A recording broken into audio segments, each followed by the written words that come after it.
Hey this is Qasim here और हम बात कर रहे हैं अवतार द लास्ट एयरबेंडर सीजन 1 के ऊपर, जिसके 4 एपिसोड्स के बारे में हम बात कर चुके हैं। आज हम इसके एपिसोड 5 को डिस्कस करेंगे, जिसमें हमें बहुत ट्विस्ट देखने को मिलेगा। तो अगर आपने बाकी 4 एपिसोड्स को नहीं देखा तो डिस्क्रिप्शन में लिंक प्रोवाइड कर रहा हूँ, तो अभी जाके इस इंटरेस्टिंग सीजन को देखें। तो चलें आज का एपिसोड स्टार्ट करते हैं। एपिसोड 5 के शुरू में हम देखते हैं कि सोका, कटारा और एंग फायर नेशन वालों से बच के भाग रहे होते हैं। कटारा वाटर बेंडिंग से उन्हें रोकती है, फिर वो एक पहाड़ी से छलांग लगा देते हैं, लेकिन स्काई बाइसन उन्हें बचा लेता है। फिर एंग जंगल में एक उजड़े हुए गांव को देखता है और बहुत दुखी हो जाता है और वो उस गांव को देखने चले जाते हैं। सोका को एक बैज मिलता है और उन्हें पता चल जाता है कि ये फायर नेशन वालों का काम है। एंग खुद को कसूरवार समझता है। सोका को वहाँ एक छोटी बच्ची मिलती है जो बहुत डरी हुई होती है। वो उससे बातें करता है और हंसाता है, लेकिन जो ही कटारा और एंग आते हैं वो डरकर भाग जाती है। तभी वो एक गांव में आते हैं जो पूरी तरह से बर्बाद हो चुका है।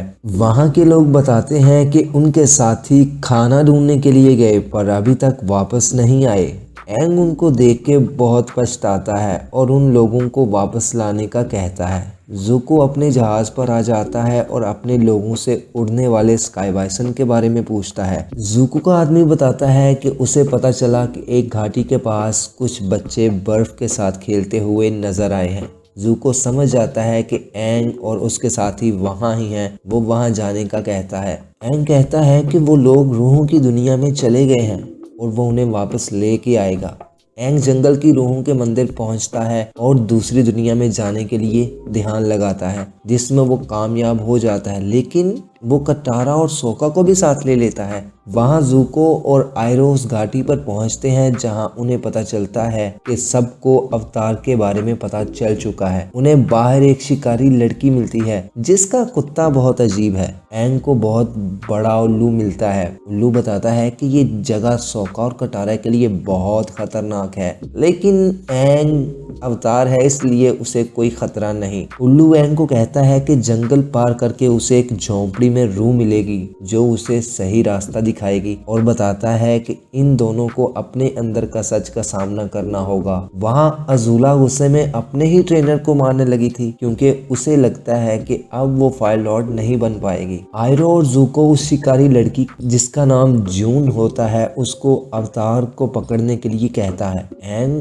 और उसके साथियों को जंगल की रूह मिल जाती है जो उन्हें मारने की कोशिश करती है। वो सोका को मारती है लेकिन सोका बच जाता है। उसे एक बोलने वाली लोमड़ी मिलती है। वो बताती है कि वो रूह दर्द में है, वो बुरी नहीं है। वो तीनों एक दूसरे को खो देते हैं। कटारा देखती है कि वो अपनी माँ को मिलती है और उसे मालूम नहीं होता कि ये उसका वहम होता है। वो वही मंजर देखती है जब फायर नेशन वाले उसके गांव को बर्बाद कर देते हैं और उसकी माँ को मार देते हैं। दूसरी तरफ सोका भी अपने वहम का शिकार हो जाता है जहाँ वो अपने पापा को देखता है। वो देखता है कि वो अपनी परीक्षा वाले दिन को देख रहा है जहाँ उसका बाप उसका दिल रखने के लिए उसे इनाम देता है, और फिर वो देखता है कि असल में वो इनाम का हकदार नहीं होता। वो सच को देख के रोने लग जाता है। फिर एंग की बारी आती है, लेकिन वो भ्रम दिखाने वाले शैतान के जाल में नहीं आता। वो शैतान उसे कहता है कि वो उसे जानता है क्योंकि पिछले रूप में अवतार ने उसे मारने की कोशिश की थी। फिर अवतार को एक झोंपड़ी नजर आती है। वो देखता है कि उसका गुरु उसके सामने खड़ा है, लेकिन वो समझता है कि ये उसका वहम है।